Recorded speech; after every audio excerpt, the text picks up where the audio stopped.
Thank you అందరికి. మీరు చాలాసేపటి నుంచి అసలు ఫస్ట్ జెన్జీ అంటే ఏందో తెలుసా?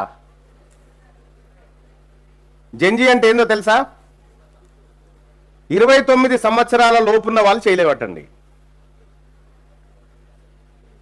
29 సంవత్సరాల కంటే లోపున్నటువంటి వాళ్ళంతా జెన్జీ. 45 సంవత్సరాల వరకు ఉన్నటువంటి వాళ్ళు జెన్వై. 2013 తర్వాత పుట్టినటువంటి వాళ్ళు ఆల్ఫా. 2025 తర్వాత పుట్టినట్టు వాళ్ళంతా బేటా అని చెప్పి ఇట్లా కేటగిరీలు ఉంటాయి. ఏంది మరి జెన్జీ ఏంది? జెన్జీ అంటే ఏంది? జెన్జీ అంటే నేను ఇప్పుడు జెన్ వైకి వస్తా.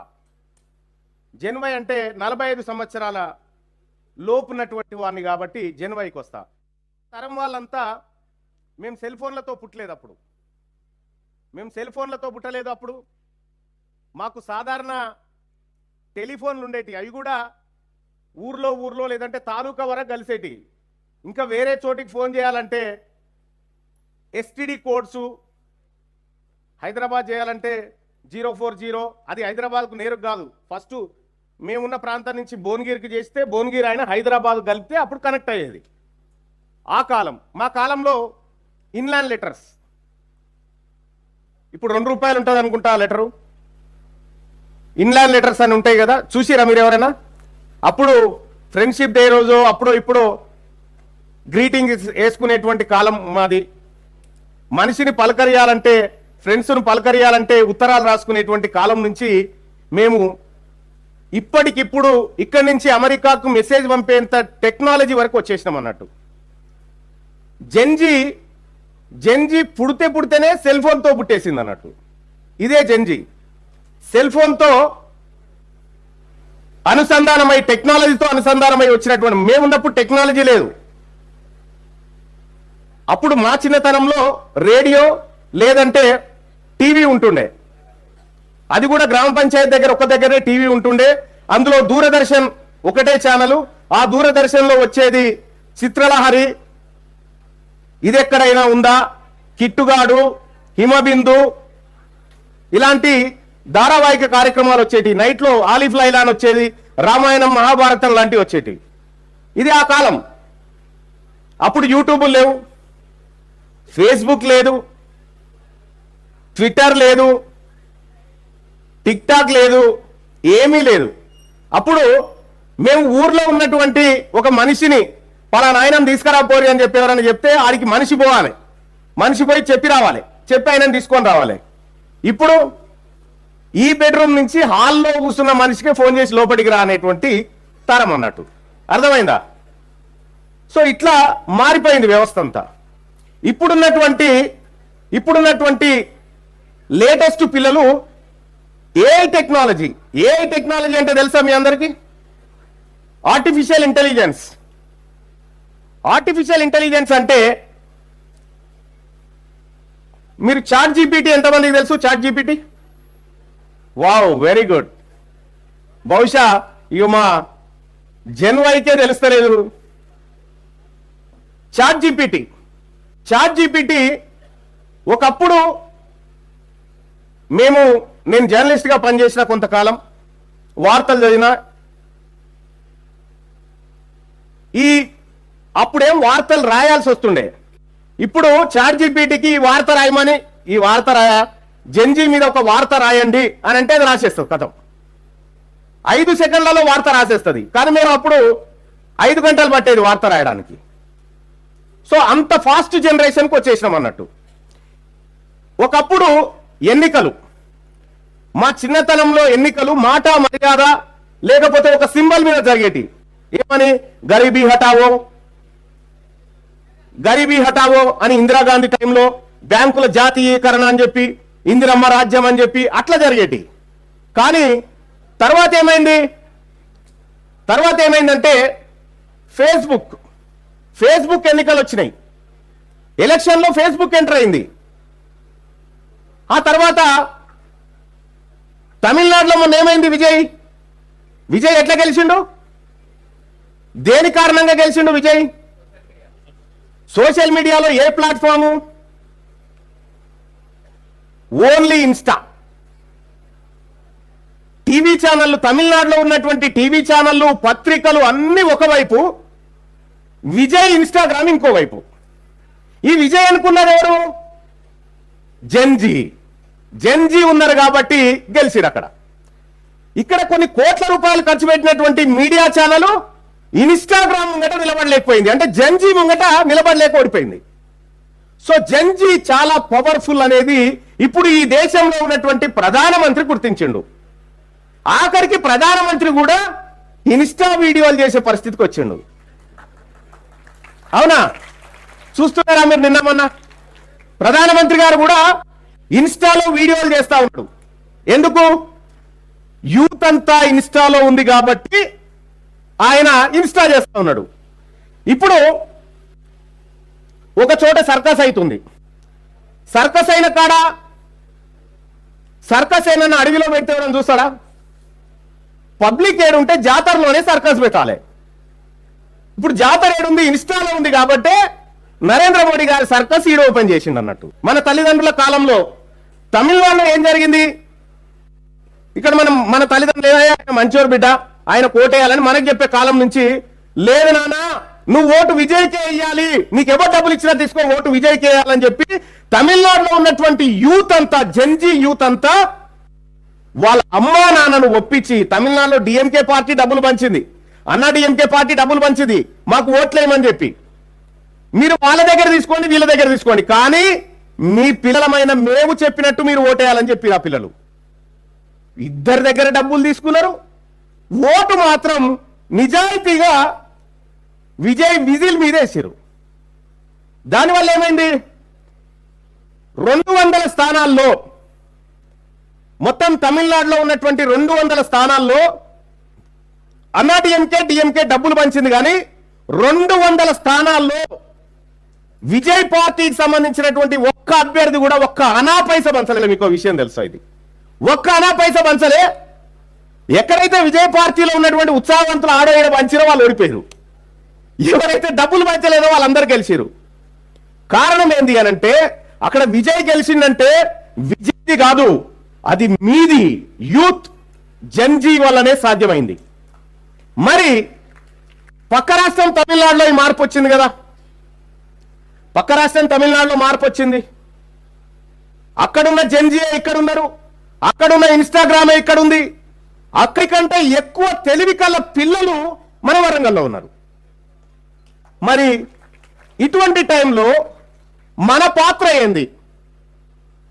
మజాక్లో సెల్ ఫోన్ చేతిలో పట్టుకొని ప్రభుత్వాన్ని మార్చేసిరు. అక్కడ ఊకి ఎప్పుడు సెల్ ఫోన్ చూస్తున్నారా భయ్ అని అంటా ఉంటారు. ఇప్పుడు కాలంలో ఇప్పుడు పిల్లగానికి సెల్ ఫోన్ ఇస్తే తప్ప వాడు అన్నం తినే పరిస్థితి సహజంగా మీ ఇళ్ళల్లో కూడా ఉంటుంది అనుకుంటా.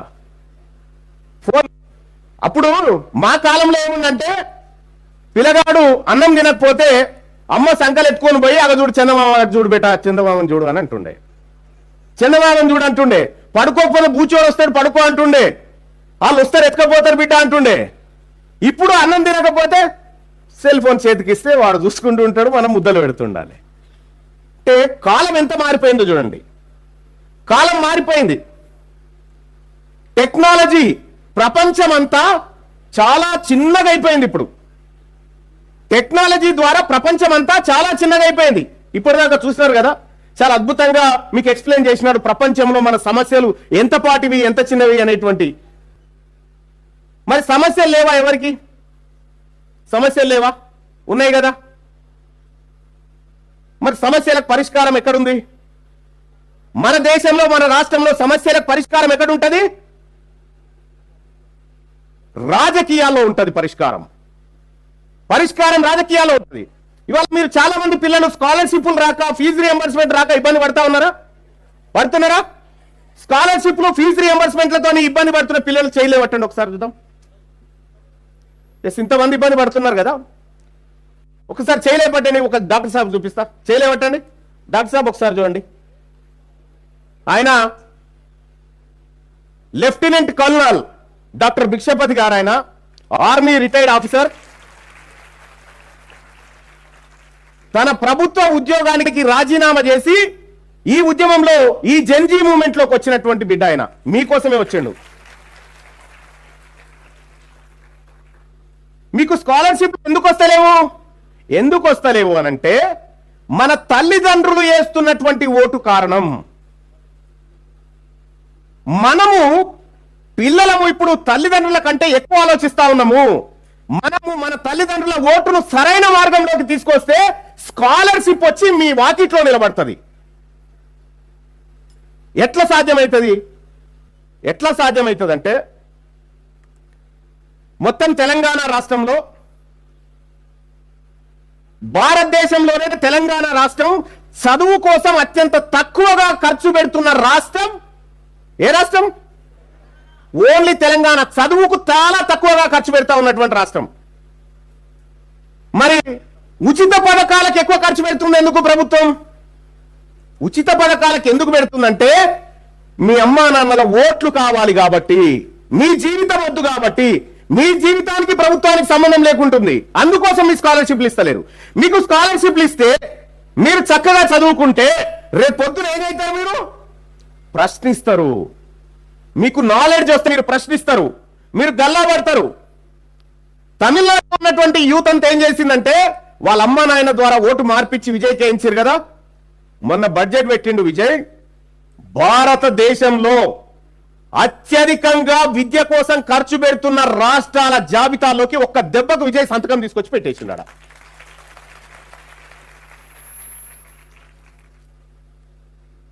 ఏం జరిగింది?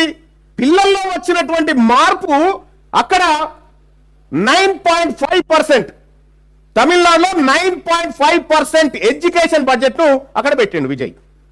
ఒకవేళ విజయ్ రాకుండా మీ తల్లిదండ్రులు డబ్బులు తీసుకున్నటువంటి పార్టీకే ఓటేస్తే వచ్చేది అక్కడ? సాధ్యం కాదు కదా. మరి ఇక్కడ ప్రజలకు ఏం కావాలి? సపోజ్ మీ అమ్మా నాన్న కష్టపడి పనిచేస్తా ఉన్నారు, డబ్బులు సంపాదిస్తా ఉన్నారు. సంపాదించిన డబ్బులో కనీసం 40% డబ్బు మీ చదువుల కోసం ఖర్చు పెట్టాల్సినటువంటి పరిస్థితి వస్తూ ఉంది. ఫీజులు వచ్చిన ప్రతిసారి అమ్మని నాన్నని అడుగుతా ఉంటే చాలా బాధ అనిపిస్తూ ఉంటుంది, అవునా? ఒకవేళ స్కాలర్షిప్లే కనుక కరెక్ట్ గా వచ్చినంటే వీళ్ళని అడగాల్సిన అవసరం ఉండకపోయేది కదా. మరి స్కాలర్షిప్ రాకపోవడానికి కారణం ఏంది అనంటే మన అమ్మా నాన్న ఓటు మాత్రమే కారణం. ఇవాళ తీన్మార్ మల్లన్నగా నేను మీ ముందున్నా. నేను కూడా ఒకప్పుడు మీలాగానే మీతో పాటే కూర్చున్నటువంటి వ్యక్తిని. ఇదే కాజీపేట రైల్వే స్టేషన్ ఉంది కదా, ఈ కాజీపేట రైల్వే స్టేషన్లో నేను టీ అమ్ముకుంటూ బతికిన కొన్ని రోజులు. ఇదే కాజీపేట రైల్వే స్టేషన్లో హౌరా ఎక్స్ప్రెస్ నుంచి సికింద్రాబాద్ నుంచి ఇక్కడి వరకు వచ్చి నేను టీ అమ్ముకుంటూ బతికిన. ఆ రైల్వే స్టేషన్ ముంగట చిన్న స్టేడియం ఉంటుంది, మీరు ఎప్పుడైనా చూసిరేమో. ఇక్కడ హౌరా ఎక్స్ప్రెస్ దిగిన తర్వాత మధ్యాహ్నం 3 గంటలకు మళ్ళీ ఇంకో హౌరా హైదరాబాద్ పోయేది, మళ్ళీ ఆ బండిలో పోయేటోని. అప్పటిదాకా ఆ స్టేడియంలో ఆ మెట్ల మీద పడుకుంటోని అక్కడ ఆడుకుంటోళ్ళు చాలా మంది చూసేటోళ్ళు. ఒకరోజు ఓ పోలీస్ ఆయన వచ్చి, కాజీపేట పోలీసు వాళ్ళు ఎందుకో వాళ్ళకి వచ్చి మా అందరిని విపరీతంగా కొట్టిరు. ఎందుకు కొట్టిరో తెలియదు. ఇవాళ ఆ రోజు అది, ఈ రోజు నేను అదే కాజీపేటలో ఉన్నటువంటి రైల్వే స్టేషన్ ముంగట నేను జెండా ఎగిరేస్తుంటే అదే పోలీస్ ఆయన వచ్చి నాకు సెల్యూట్ కొట్టిపోయిండు. కారణం ఏంటంటే నాకాడ పొలిటికల్ పవర్ ఉంది, నాకాడ పవర్ ఉంది కాబట్టి అది సాధ్యపడ్డది. ఇక్కడ యూత్ను కూడా నేను అడుగుతా ఉన్నా, ఎస్ మన అమ్మా నాన్న గనుక పర్ఫెక్ట్ గా రాజకీయాలు అర్థం చేయించాల్సిన బాధ్యత ఎవరిది? మనదే. మీకో విషయం తెలుసా? మీరు స్కూళ్ళల్లో, గవర్నమెంట్ స్కూళ్ళల్లో చదువుకున్నటువంటి పిల్లలు ఎవరైనా ఉన్నారా? గవర్నమెంట్ స్కూళ్ళల్లో చదువుకున్న పిల్లలు తక్కువ ఉన్నారు. ఓకే, గవర్నమెంట్ స్కూళ్ళల్లో చదువుకున్నటువంటి పిల్లలారా మీకు బాగా ఎక్కువ తెలిసి ఉంటుంది. ఇప్పటిదాకా నాదొక వీడియో చూసారు కదా, నా ఆఫీస్ మీద దాడి చేశారు కదా, నా మీద హత్యాయత్నం చేశారు కదా. ఎందుకు చేసిరు తెలుసా? ఎందుకు చేసిరంటే గవర్నమెంట్ స్కూళ్ళలో చదువుకుంటున్నటువంటి పిల్లలకు శానిటరీ ప్యాడ్ కిట్స్ ఇస్తుండే. తెలుసా మీకు? శానిటరీ కిట్స్ ఇస్తుండే. ఆ కిట్స్ కోసం తెలంగాణ రాష్ట్రంలో 74 కోట్ల రూపాయలు దానికోసం బడ్జెట్ పెట్టిరు. అమ్మాయిల కోసం శానిటరీ ప్యాడ్ కిట్ల కోసం 74 కోట్ల రూపాయలు కేటాయిస్తే అందులోంచి 70 కోట్ల రూపాయలు దొంగతనంగా ఎత్తుకపోయి తిన్నారు. నేను అది క్వశ్చన్ చేసిన, మా ఆడబిడ్డల డబ్బు శానిటరీ ప్యాడ్ల డబ్బు ఎత్తుకపోయి అన్నట్టు నా మీద హత్య యత్నం జరిగింది. మరి నేను ఇక్కడ ఉన్నటువంటి చాలా మంది విద్యార్థులను అడుగుతా ఉన్నా, తీన్మార్ మల్లన్న గెలిచిన తర్వాత ఇవాళ రేపు రాజకీయ నాయకులు ఎట్లా ఉంటారంటే, ఒక్కసారి గెలవగానే ఏం సంపాదించుకుందాం, ఎక్కడ కబ్జాలు పెడదాం, ఎన్ని కోట్లు వెనకేద్దామని అనుకుంటారు కదా. కానీ ఇటీవల కాలంలో నేను కాంగ్రెస్ పార్టీ తీసుకొచ్చినటువంటి కులగణన లెక్కలను తగలబెట్టిన. ఎందుకు తగలబెట్టిన అంటే, మొత్తం తెలంగాణ రాష్ట్రంలో 4,21,00,000 మంది ఉన్నారని చెప్పి సోషియో ఎకనామిక్ అవుట్లుక్ సర్వేలో గవర్నమెంట్ చెప్పింది. చెప్పి మళ్ళీ ఇదే గవర్నమెంట్ ఏం చేసిందంటే, తెలంగాణ జనాభా 3,74,00,000 మంది అని చెప్పింది. మరి 6 నెలల వ్యవధిలో 50 లక్షల మంది ఎట్లా చనిపోయారని అడిగిన. వాళ్ళ సమాధులు చూపించండి అని చెప్పిన. వాళ్ళ డెత్ సర్టిఫికేట్ ఇవ్వండి అన్న. గవర్నమెంట్ ఇయ్యలే. ఇయ్యకుండా ఏం చేసిందంటే, ప్రశ్నిస్తున్నాడు రా మల్లన్నని పార్టీ నుంచి సస్పెండ్ చేయాలన్నారు. I don't care. నాకు కావాల్సింది ప్రజలు, నాకు కావాల్సింది యువత. అందుకోసమే నేను ఈ కార్యక్రమం చేసిన. నేను చేసింది రైటా రాంగా? రైట్. Thank you. అయితే నేను ఎమ్మెల్సీగా గెలిచిన తర్వాత నేనేం చెప్పినంటే, రైట్ టు రీకాల్కి వస్తా అని చెప్పిన. రైట్ టు రీకాల్ అంటే ఏంది? ఒకసారి ఎమ్మెల్యేగా గెలిచిన తర్వాత మళ్ళా ఆయనను గద్దె దించాలంటే ఎన్ని రోజులు కావాలి? మళ్ళా 5 ఏళ్ళు కావాలి కదా. నేను అట్లా కాకుండా ప్రజలకు ఓటు వేయడమే కాదు, వేసిన ఓటును కూడా వాపస్ తీసుకునే హక్కు ఉండాలని చెప్పిన. దాన్నే రైట్ టు రీకాల్ అంటారు. ఓటు వేయడమే కాదు, వేసిన ఓటును వాపస్ తీసుకునే హక్కు ప్రజల దగ్గర ఉండాలా. ఒక బావి దగ్గర మన ఇంట్లో ఒక జీతగాని పెట్టుకుంటాం. ఆ జీతగాడు పని చేయకపోతే 5 ఏళ్ళగా కట్లే ఊకుంటామా? వెంటనే తీసేస్తాం కదా. మరి ఎమ్మెల్యే కూడా ఒక జీతగాడే కదా, పని సరిగా చేయకపోతే వెంటనే తీసేయాలి కదా, అవునా కాదా? అదే రైట్ టు రీకాల్. రేపు తెలంగాణ రాష్ట్రంలో తెలంగాణ రాజ్యాధికార పార్టీ మీ అందరి ప్రేమతో అధికారంలోకి వస్తే ఫస్ట్ రాజకీయ నాయకుల జుట్లను తీసుకొచ్చి మీ చేతుల్లో పెడతా. అప్పుడు ఏమైతుంది? భయం స్టార్ట్ అవుతుంది. ఎవరికి? అమ్మా, వీళ్ళు ఓటు వాపస్ తీసుకుంటారేమో, నా పదవి వెళ్ళిపోతుందేమో, నా పదవి పోతుందేమో అనే భయం రాజకీయ నాయకులకు వస్తుంది. అది కాదు, ఇంకా ఏం చేస్తా అంటే, ప్రతి సర్పంచ్ కొడుకు, ప్రతి ఎంపీటీసీ కొడుకు, ప్రతి గవర్నమెంట్ ఉద్యోగి కొడుకు వాళ్ళ పిల్లల్ని సర్కారు బడులలోనే చదివిపించేటువంటి చట్టం తీసుకొస్తాం. ప్రతి విద్యార్థికి 1వ తరగతి నుంచి పీజీ వరకు ఒక్క పైసా కూడా ఖర్చు లేకుండా ఫ్రీగా క్వాలిటీ ఎడ్యుకేషన్ ఇస్తాం. ఒక్క పైసా కూడా ఖర్చు లేకుండా. ఇదే కాదు, ఈ రాష్ట్రంలో ఉన్నటువంటి ప్రతి శరీరానికి క్వాలిటీ వైద్యం. కార్పొరేట్ లెవెల్ ఇప్పుడు ఏదైనా హాస్పిటల్ పోయినామనుకో, లక్షల రూపాయలు ఖర్చు అయితే కదా, రేపు మన ప్రభుత్వం వస్తే ఒక్క అనా పైసా ఖర్చు లేకుండా ఫ్రీగా కార్పొరేట్ వైద్యాన్ని అందించడానికి మనం ముందుకు వస్తా ఉన్నాం. మనకున్నటువంటి తేడా ఏంటంటే, వాళ్ళేమో మీ అమ్మా నాన్నకు ఉచిత పథకాలు, మీ కంట్రోల్ బియ్యం ఇస్తామని చెప్తున్నారు.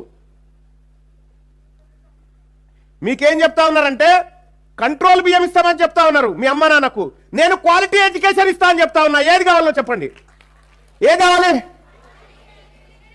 ఇవాళ 3,50,000 కోట్ల రూపాయల బడ్జెట్, 3,50,000 కోట్ల రూపాయల బడ్జెట్ లో చదువు కోసం కేవలం 7%. చదువు ఎంత విలువైంది? చదువు చాలా విలువైంది.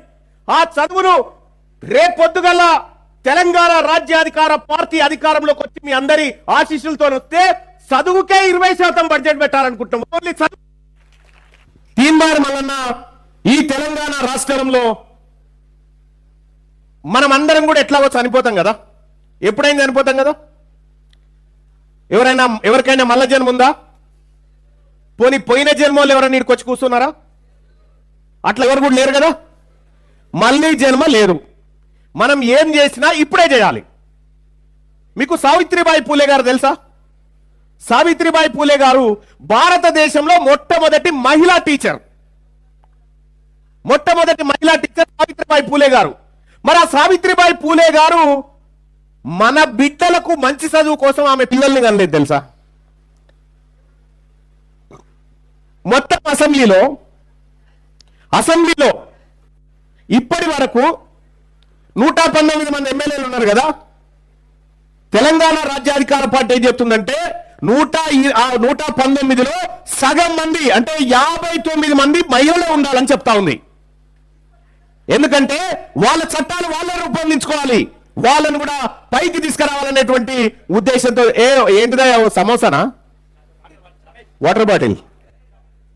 ఓకే, థ్యాంక్ యూ, మంచిగా సర్వ్ చేస్తా ఉన్నాం. ఒకసారి చప్పట్లు కొట్టండి ఆయనకి. ఓకే, ఇక మళ్ళీ ఎంటర్ కాకల్లా.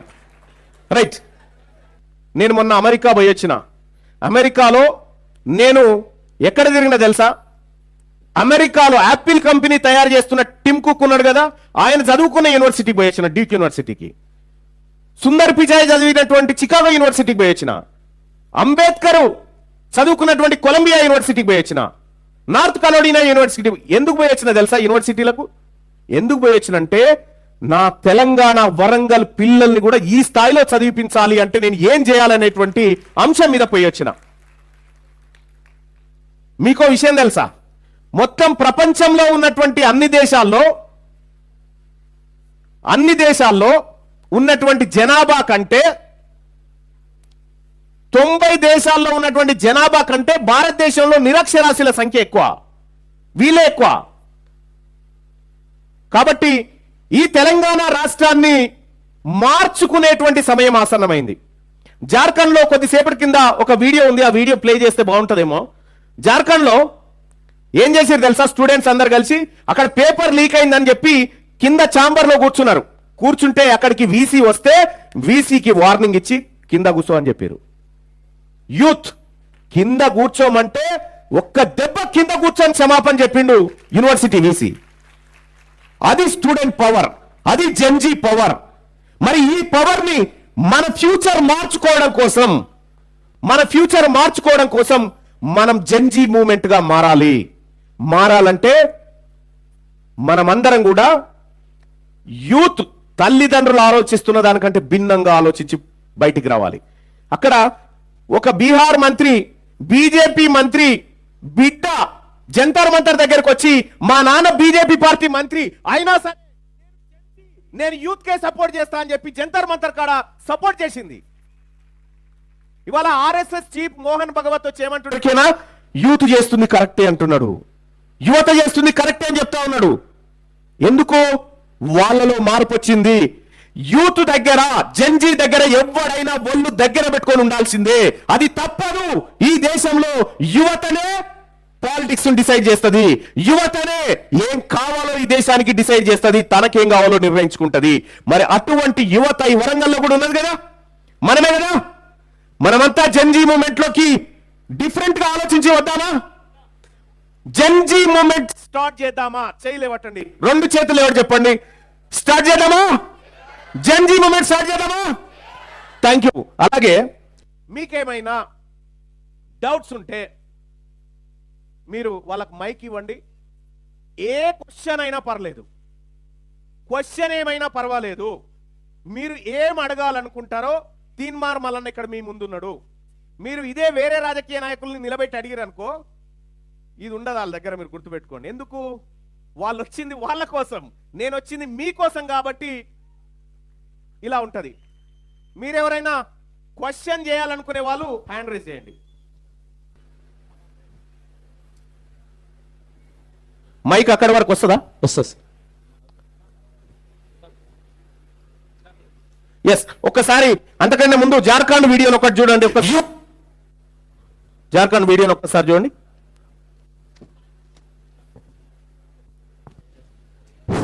ఏమైందిరా? Right, question please.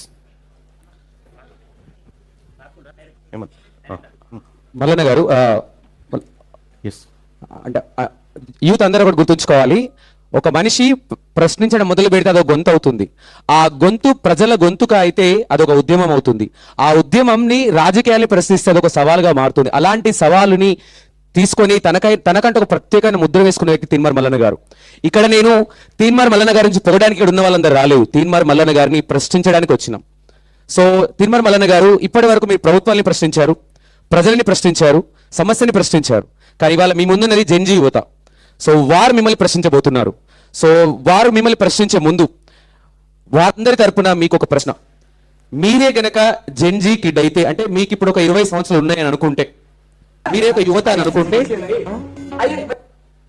ఓకే, మీరే గనక యువత 20 సంవత్సరాల వయసున్న యువత అని మీరు అనుకుంటే, మీరేం మార్గాన్ని మార్గాన్ని ఎంచుకుంటారు? ఒకటి, ఉద్యోగం చేస్తారా, విదేశాలకు వెళ్తారా, ఉద్యమం చేస్తారా, లేకపోతే రాజకీయాల్లోకి వస్తారా? రైట్. ఒకవేళ నేనే జెన్జీ యువత అంటే 29 సంవత్సరాల లోపు ఉన్నటువంటి జెన్జీ యువత అయితే ఉద్యోగం చేస్తారా, రాజకీయం చేస్తారా, విదేశాలకు పోతారా, ఉద్యమం నడుపుతారా, ఇవన్నీ అంటున్నారు. ఏం చేస్తే బెటర్ చెప్పండి. మీరు నా ప్లేస్ లో ఉన్నారు కదా, మీకేమనిపిస్తుంది చెప్పండి. ఉద్యమం చేయాలంటే వాళ్ళు చేయలేవటండి, పాలిటిక్స్ చేయాలనుకుంటే వాళ్ళు చేయలేవటండి. ఎస్, నేను పాలిటిక్స్ చేయాలనుకుంటుంది. సో గట్టిగా ఒకసారి తీన్మార్ మల్లన్న గారు రాజకీయాల్లోకి వచ్చింది, ఉద్యమాన్ని నడిపి బీసీ సామాజిక వర్గాలకి అధికారం తీసుకురావడానికి. ఎందుకు అనే దానికి ఒక చిన్న ఉదాహరణ. తెలంగాణ రాష్ట్రంలో 100% మంది ఉంటే ఎస్సీలు 15% రిజర్వేషన్, వాళ్ళు ఎంత ఉన్నారో వాళ్ళకంత రిజర్వేషన్. ఎస్టీలు 7.5 అట్లా రిజర్వేషన్ ఉంది, వాళ్ళ జనాభా ఎంత ఉందో వాళ్ళకంత. ఈడబ్ల్యూఎస్ అంటే అగ్రవర్ణాలు, రెడ్లు, వెరమలు, వాళ్ళు ఎంతమంది ఉన్నారో వాళ్ళకంత ఉంది. కానీ తెలంగాణ రాష్ట్రంలో 60% ఉన్న బీసీలకు కేవలం 27% రిజర్వేషన్ ఉంది. అందుకోసం బీసీ మూవ్మెంట్ అవసరం వచ్చింది. రైట్. సో ఒకసారి జార్ఖండ్ లో జరిగినటువంటి స్టూడెంట్ పవర్ వీడియో.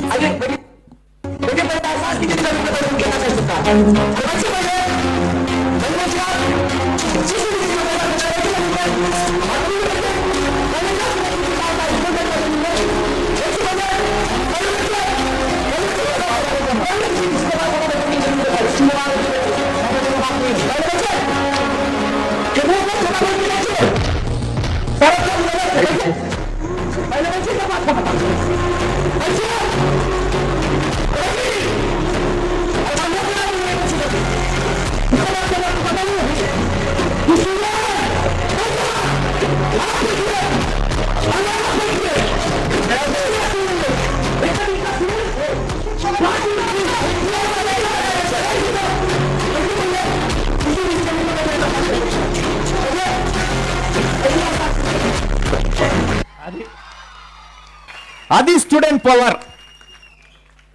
ఏం చేశారు స్టూడెంట్స్? అక్కడ విద్యార్థులు వైస్ ఛాన్సలర్ను కలవడానికి పోతే విద్యార్థులకు కుర్చీ లేకుండా చేసిండు. విద్యార్థులు కింద కూర్చొని యూనివర్సిటీ వైస్ ఛాన్సలర్ తీసుకొచ్చి స్టూడెంట్స్ కూర్చో అని చెప్పితే కూర్చున్నాడు. అది మన పవర్. గతంలో ఎప్పుడన్నా ఉండేనా ఇది? వాళ్ళ దగ్గరికి పోతే భయపడి, ప్రిన్సిపల్ దగ్గర పోతే భయపడుకుంటూ ఏమంటాడో, మార్కులు తక్కువ వేస్తాడో కానీ ఇవాళ జెన్జీ యూత్ మనమే కదా. కూర్చో అంటే ప్రధానమంత్రి కూర్చుంటుడు. డికే శివకుమార్ గారు కర్ణాటకలో స్టూడెంట్స్ ఒక చెట్టు కింద కూర్చొని రావాయిడికి అంటే ముఖ్యమంత్రికి వచ్చినాడికి. అది పవర్. చూసిరు కదా ఏం జరిగిందో? అది మన power, youth power. So question continue చేయండి ప్లీజ్. మల్లన్న గారు, మీరు అంటే యూత్ అడగబోతున్నారు క్వశ్చన్. దానికంటే ముందు ఏంటంటే, మీ బీసీలకి అధికారం కావాలంటున్నారు. ఇక్కడున్న యూత్ లో బీసీలు కాకుండా రెడ్డిలు ఉండొచ్చు, కాపు ఉండొచ్చు, వెలమ ఉండొచ్చు, ఎస్సీ ఉండొచ్చు, ఎస్టీ ఉండొచ్చు. ఇక్కడున్న యూత్ మాత్రమే మీకెందుకు మద్దతు ఇవ్వాలి? వాళ్ళు రాజకీయాల్లోకి ఎందుకు రావాలి? వాళ్ళు రాజకీయాల్లోకి రావాలంటే మీరు ఎలా వారికి ఇచ్చే హామీలు అంటే ఎలా వారిని మీ పార్టీలోకి తీసుకొస్తారు? తీన్మార్ మల్లన్న గారు బీసీ ముఖ్యమంత్రి కావాలంటుండే. ఎందుకు కావాలంటుండో తెలుసా? ఎక్కువ మంది పిల్లలు ఈ వర్గాల నుంచి ఉన్నారు కాబట్టి వాళ్ళకు క్వాలిటీ ఎడ్యుకేషన్ రావాలంటే ఖచ్చితంగా బీసీ ముఖ్యమంత్రి సాధ్యమవుతుంది.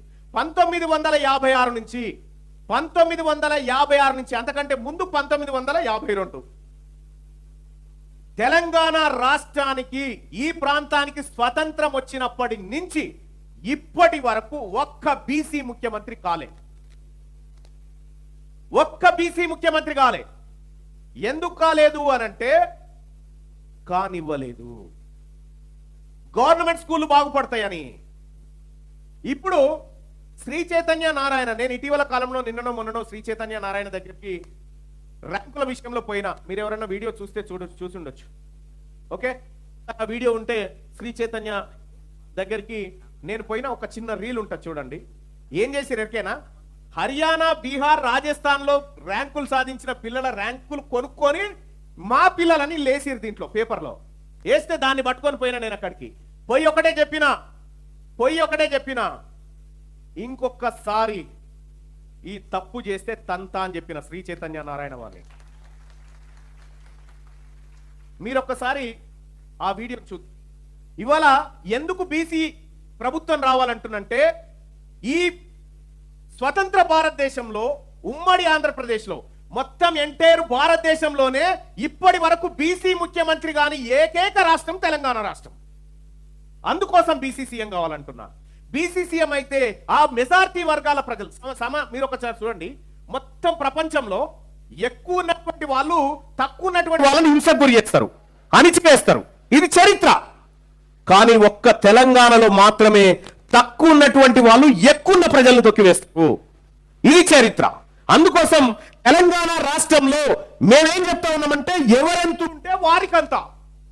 సపోజ్ ఒక బిర్యానీ ఉంది, 4 బిర్యానీలు ఉంటే నలుగురం సమానంగా అందరి కడుపు నిండా పంచుకొని తినాలనేది మా కాన్సెప్ట్. కానీ మేము ఇద్దరం బీసీలం ఉంటే మీకు ఒకటే బిర్యానీ ఇస్తామంటే మా కడుపు మండుతుంది, కాబట్టే మాకు ఆకలి అవుతుంది, మా పిల్లలు ఆకలితో అలమటిస్తున్నారు, కాబట్టి బీసీ ప్రభుత్వం రావాలని చెప్తా ఉన్నాము. ఉద్యోగాలు ఎప్పుడు వచ్చినాయి తెలుసా? బీసీలకు రిజర్వేషన్ ఎప్పుడు వచ్చింది తెలుసా? 1992లో వచ్చింది. ఎస్సీ ఎస్టీలకు రిజర్వేషన్ ఎప్పుడు వచ్చింది తెలుసా? 1952లో వచ్చింది. వాళ్ళకి అప్పుడు ఎందుకు వచ్చింది, వీళ్ళకి ఇప్పుడు ఎందుకు వచ్చింది? ఇప్పుడు బీసీలలో ఉన్నటువంటి వాళ్లకు 2 లక్షలు దాటితే రిజర్వేషన్ లేదు. అదే ఈడబ్ల్యూఎస్ పేరు మీద రెడ్డిలకు, వెలమలకు 8 లక్షల వరకు ఉన్నా కూడా రిజర్వేషన్ ఉంది వాళ్ళకి. సో ఈ అన్యాయాన్ని రూపుమాపి ప్రజలకు ఏ కులంలో పుట్టినా సరే, రెడ్డి అయినా, వెలమ అయినా, కమ్మ అయినా, బ్రాహ్మణ అయినా, బీసీ అయినా, ముదిరాజ్ అయినా, యాదవ్ అయినా, పద్మశాలి అయినా, నాయి బ్రాహ్మణులైనా, రజకులైనా, ఎడ్యుకేషన్ అనేది అందరికీ ఫ్రీగా ఉండాలనేది మా ఇంటెన్షన్. హెల్త్ అనేది అందరికీ ఫ్రీగా ఉండాలనేది మా ఇంటెన్షన్. దానికోసం ఇది ఇంప్లిమెంట్ చేయగల శక్తి బీసీల దగ్గర ఉంది, కాబట్టి బీసీ ప్రభుత్వం రావాలని చెప్తా ఉన్నా. సో కాబట్టి యూత్ నుంచి ప్రశ్నలు ఎవరైనా అడగొచ్చు. సో మీ ప్రశ్న ఏదైనా అడగొచ్చు మల్లన్నని. ప్రశ్నకి ఎదురుపడని వ్యక్తి, భయపడని వ్యక్తి మల్లన్న, కాబట్టి అడగొచ్చు. సార్, మనకి ఎడ్యుకేషన్ లో చదువుకునేటప్పుడు ఈ క్యాస్ట్ లేదు, ఆ క్యాస్ట్ లేదు, ఎలాంటి కులమత భేదాలు లేవు, అందరికీ ఈక్వల్ ఎడ్యుకేషన్ అని అంటారు. ఎవరైనా లవ్ మ్యారేజ్ చేసుకునేటప్పుడు అప్పుడు ఏం క్యాస్ట్ అడ్డు రాదు, కానీ జాబ్ ఇచ్చేటప్పుడే ఎందుకు క్యాస్ట్ అడ్డు వస్తుంది? అంటే రిజర్వేషన్ అనేది క్యాస్ట్ ఆధారంగా ఉండదు. రిజర్వేషన్ అనేది క్యాస్ట్ ఆధారంగా ఉండదు. ఎట్లా భారత రాజ్యాంగం ఏం చెప్తా ఉంది? సామాజికంగా, ఆర్థికంగా, విద్యాపరంగా వెనకబడినటువంటి వాళ్లకు ప్రత్యేక రిజర్వేషన్ అని ఉంటుంది. నువ్వు చెప్పింది చాలా మంచి క్వశ్చన్ అమ్మా.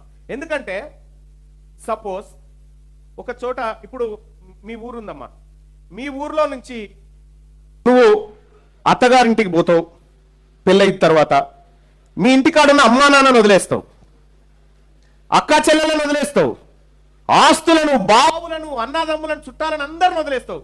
కానీ నీ అత్తగారింటికి ఏం తీసుకొని పోతావు? నువ్వు కులాన్ని తీసుకొని పోతావు. ఓకే, హైదరాబాద్కు బతకపోయినా కులాన్నే తీసుకొని పోతావు, అమెరికాకు పోయినా కులాన్నే తీసుకోబోతావు. ఈ భారతదేశం బార్డర్ దాటితే అసలు కులం లేదు ఇక ప్రపంచంలో ఎక్కడ. ఇక్కడే ఎందుకుంది కులము అంటే, కులం అనేటువంటి కుంపట్లో మనల్ని ఇరికించి వేల సంవత్సరాల నుంచి మనల్ని గొడ్డు చాకిరి చేయించి బతుకుతా ఉన్నారు ఈ కులం ఆధారంగానే. ఇప్పుడు ఏమంటా ఉన్నారు చాలా మంది, రిజర్వేషన్ తీసేయాలి. రిజర్వేషన్ కంటే ముందు కులాన్ని తీసేయాలి. ఇది తీన్మార్ మల్లన్న చెప్తున్నటువంటి మాట. రిజర్వేషన్ కంటే ముందు కులాన్ని తీసేయాలి. సపోజ్ ఒక చోట జరిగిన నాకు ఎక్స్పీరియన్స్ చెప్తా. ఒక ఆయన అన్నాడు, మల్లన్న నువ్వు పోరాడుతున్నావు, నువ్వు బీసీలకు అధికారం కావాలంటా ఉన్నావు, ఇప్పుడు మేము అడ్డున్నామా మీకు అని అంటే అవును అన్న. ఆయన పేరు సురేందర్ రెడ్డి. ఇప్పుడు మీకు అభ్యంతరం లేకపోతే కులానే తీసేయమంటున్నావు కదా, ఆ రెడ్డి అనే పేరుందిగా అది తీసేసుకుంటాం పక్క నుంచి అన్నాడు. అంటే నేనేం చెప్పిన, నువ్వు అది తీసేసుకోవాల్సిన పని లేదు, అది ఉంచుకో, కానీ నీ ఆస్తి నా ఆస్తి ఒక దగ్గర వేసి సగం తీసుకుందామని చెప్పిన. నో అంటుండు, నో అంటుండు. ఎందుకు? అక్కడే ఉంది అసలు కథ. ఈ రాష్ట్రంలో కాదు, ఈ దేశంలో కాదు. 100 సీట్లుంటే ఈ 100 సీట్లు 50 సీట్లు కరెక్ట్ గా టాలెంట్ ఉన్న వాళ్ళకు దక్కాలి. రిజర్వేషన్ కూడా ఎన్ని రోజులు ఉండాలని చెప్పిండు అంబేద్కర్? 10 సంవత్సరాలే ఉండాలని చెప్పిండు. కానీ ఈ రాజకీయ నాయకులు ఏం చేసిరంటే ఇంకా 5 ఏళ్ళు, ఇంకా 5 ఏళ్ళు, ఇంకా 5 ఏళ్ళు, ఇంకా 5 ఏళ్ళు పొడిగించుకుంటా ఇప్పుడు 78 సంవత్సరాల దాకా 70 సంవత్సరాల నుంచి రిజర్వేషన్ తీసుకొస్తా ఉన్నారు. ఇది రాజకీయ నాయకులు చేయాల్సినటువంటి పని. కానీ రాజకీయాల్లో ఉన్నటువంటి వాళ్ళు ఎవరు? అంత ఈ దోపిడీదారులు కాబట్టి ఈ పని చేయరు. మనమందరం కూడా, మన పిల్లలందరూ కూడా సమానంగా చదువుకొని సమానంగా బ్రతకాలంటే మనలో రాజకీయ మార్పు రావాలి. చాలా గుడ్ క్వశ్చన్ అమ్మా. Thank you. Next. I'm audible? Yes. Yeah, hi Anna. Hi. My name is Chetan. Yes. I'm from Maibad. My question is, Telangana రాజ్యాధికారి పార్టీ వస్తే మీరేం చేస్తారు? ఓకే. అండ్ గత ప్రభుత్వం కూడా కాంగ్రెస్, బీఆర్ఎస్ అండ్ బీజేపీ విద్యా ఉద్యోగం వాటా అని చెప్పి గెలిచారు. మరి మీరు గెలిస్తే మాకేమిస్తారు? మీ Yes. పార్టీ, మన పార్టీ వస్తే ఏమిస్తారు? Right, thank you. నేను కేజీ టు పీజీ అని చెప్పేసి అన్నారు, ఫ్రీ అన్నారు అన్ని. Yes. కానీ మన పార్టీ వస్తే మీరేం చేస్తారు? Yes, thank you.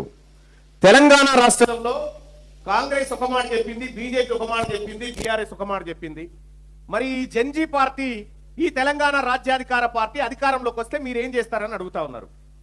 ఈ తెలంగాణ రాష్ట్రంలో నేను ప్రజలను పెన్షన్లు ఇస్తా అని ప్రజలకి, మీకు మిమ్మల్ని ఉద్యోగాలు ఇచ్చేటువంటి ఎంటర్ప్రెన్యూర్ లాగా తయారు చేయాలనుకుంటా ఉన్నాము. మీరే కంపెనీ ఓనర్లను తయారు చేయాలనుకుంటున్నాము. కూర్చొని పెట్టి సాధడం కోసం ఉండొద్దు ప్రభుత్వం. ఈ ప్రభుత్వం ఎకానమీని డెవలప్ చేయాలి. ప్రతి మనిషి దగ్గర శక్తి ఉంటది, ఆ శక్తికి కొంత ఆర్థిక తోడ్పాటును అందించాలి. కానీ ఇప్పుడున్న ప్రభుత్వాలు ఏం చెప్తా ఉన్నాయి? అమ్మా నేను ఒకటి చెప్తా ఉన్నా, ఒక తండ్రి నెలకు 10,000 సంపాదిస్తాడు, ఏడాదికి 1,20,000 సంపాదిస్తాడు. ఏడాదికి 1,20,000 సంపాదించేటువంటి తండ్రి ఇద్దరు పిల్లలకు ఫీజుల కోసం 50,000 ఖర్చు పెడతాడు. 50,000 ఖర్చు పెడతాడు. అలాగే ఎప్పుడైనా హాస్పిటలైజ్ అయితే ఒక 50,000 ఖర్చు అవుతుంది. తన ఇంటికి రాయి, తన సామాను, లేకపోతే తన ఏవి ఇంట్లో ఉండేటువంటి వస్తువులు, బియ్యం, ఉప్పు, పప్పు ఇవన్నీ ఉంటాయి కదా, వీటికి సరిపోదు కదా. మరి నేనేం చేస్తా అంటే, నువ్వు దేనికి ఎక్కువ ఖర్చు పెడతా ఉన్నావు? హెల్త్ కు, ఎడ్యుకేషన్ కే ఖర్చు పెడతా ఉన్నావు కదా, ఆ రెండింటిని నేను ఫ్రీ ఇస్తా. ఆ రెండింటిని క్వాలిటీ తోటి ఫ్రీగా ఇస్తా. అంతకు మించింది ఈ రాష్ట్రంలో ఎవ్వరు అడగరు ఇంకా. అవునా? హెల్త్ అండ్ ఎడ్యుకేషన్ ఇస్తే ఏ బాధ లేదు. ఇక ఇవాళ చాలా మంది, ఒకసారి ఆ నారాయణ చూడండి, సౌండ్ వస్తే నేరుగా నేనే వచ్చి పండుతా. ఇది మీ అర్థమండి. ఇవన్నీ విశేషాలు 100% దీనివాళ్ళకి కాదండి. దీనికోవడానికి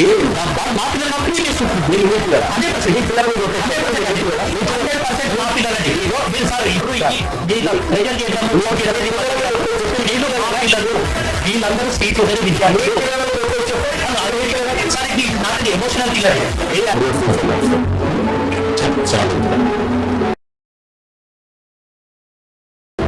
చెట్టు విద్యా సంస్థలు చెప్పించాలి.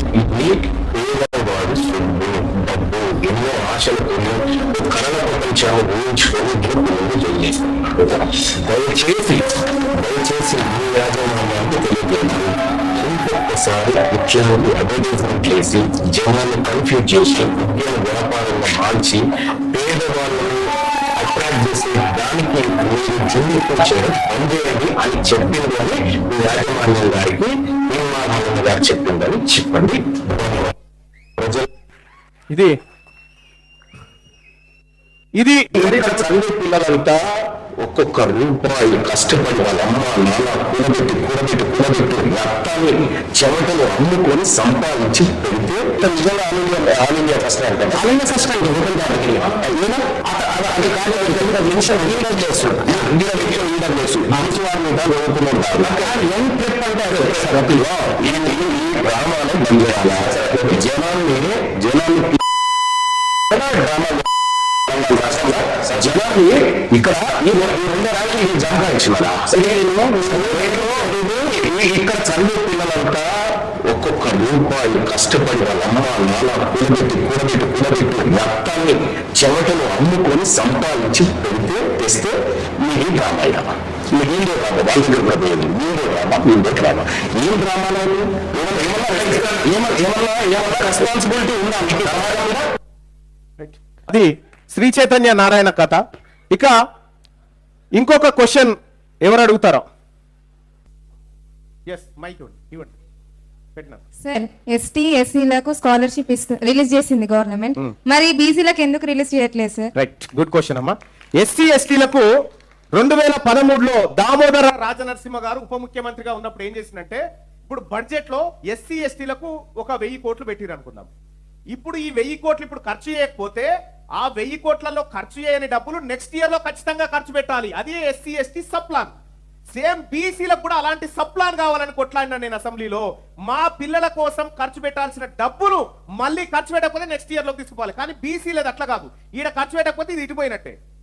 అందుకోసమే బీసీలకు సబ్ ప్లాన్ కావాలని చెప్తా ఉండు తీర్మార్ మల్లన్న. అంటే మా పిల్లల కోసం కేటాయించిన డబ్బు మా పిల్లలకే వాడాలి. కానీ మన పిల్లల కోసం కేటాయించిన డబ్బు కాళేశ్వరం కోసం వాడిండు కేసీఆర్. మన పిల్లల కోసం కేటాయించిన డబ్బు ఇప్పుడు కొడంగల్ ఎత్తిపోతలకు వాడుతా ఉన్నాడు కేసీఆర్. ఎవరు? రేవంత్ రెడ్డి. 11,000 కోట్ల రూపాయలు బీసీల బడ్జెట్ పెడితే 2,000 కోట్లు మాత్రమే ఖర్చు పెట్టింది తెలుసా ఇప్పటి వరకు. 9,000 కోట్ల రూపాయలు బీసీల డబ్బు మోసం చేసిరు. అందుకోసమే బీసీ సబ్ ప్లాన్ రావాలి. బీసీలకు పెట్టిన బడ్జెట్ ఎప్పటికైనా బీసీలకు ఖర్చు పెట్టే సబ్ ప్లాన్ రావాలి. ఇప్పుడు ఎస్సీ ఎస్టీలకు పెట్టిరు కాబట్టి డబ్బాడు ఉంది కాబట్టి ఇస్తున్నారు. మనది లేదు కదా, మన బీసీలను అడిగేటోళ్ళు లేడు కదా. మన బీసీ ఎమ్మెల్యేలు బీసీ మంత్రులు ఉంటారు కానీ వాళ్ళకి పదవులు కావాలి కానీ మన పిల్లల జీవితాలు వద్దు కదా. అందుకోసం రావు. తీన్మార్ మల్లన్న అదే అడుగుతా ఉండు, ఈ బీసీ సప్లాన్ రావాలి, 9,000 కోట్ల రూపాయల స్కాలర్షిప్లు మా బిడ్డలకు రావాలి అని చెప్తా ఉన్నాడు తీన్మార్ మల్లన్న. సప్లాన్ వస్తే తప్ప మన బతుకు మారదు, లేదంటే మన ప్రభుత్వం రావాలి. ఈ రెండే ఆప్షన్స్ మనకు. Thank you. నెక్స్ట్. నమస్కారం ఎమ్మెల్సీ గారు. నమస్తే అండి. మీరు మార్చు 2వ వారంలో కాకతీయ యూనివర్సిటీ సందర్శించారు, అవునా? అవును. అప్పుడు మీరు కేయూ విద్యార్థులు కొన్ని హామీలు ఇచ్చారు.